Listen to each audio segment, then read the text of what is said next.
আজকে আমার পুচকিটা ছিল বলে আমার গাড়িটা ধোয়া মোছা কমপ্লিট হলো, না হলে তো আজকে ধোয়া মোছা কমপ্লিটই হতো না।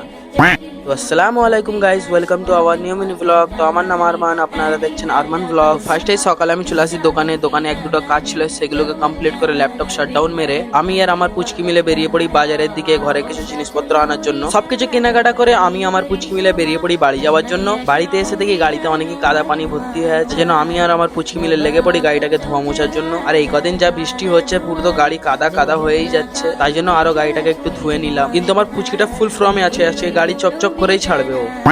আর ফাইনালি আমার গাড়িটাকে মোছা ধোয়া করে চকচক করেই নিলাম। তারপর বিকেল হতে বাইরে আসতে বন্ধু তার গাড়ির চাবি দিয়ে বলে, যা আমার ঘরে গাড়িটা রাখা আছে, গিয়ে নিয়ে চলে আয়। আর এত ভাবার কিচ্ছুই নেই, আমাদের ভাইচারায় সবকিছু পাস। আর ওখানে গাড়িটা এনে আমরা বেরিয়ে পড়ি চা খাবার উদ্দেশ্যে। আর যেই থেকে অঙ্কুরাটির চায়ের দোকানগুলো বন্ধ হয়েছে, সেই থেকে আমরা এইখানেই আসছি কিছুদিন ধরে চা খেতে। তারপর ওখানে কিছুক্ষণ আড্ডা মেরে চা পানি খেয়ে আমরা বেরিয়ে পড়ি বাড়ি যাওয়ার জন্য। আর সন্ধ্যা হয়ে যেতে আমি আর বাড়ি যাই।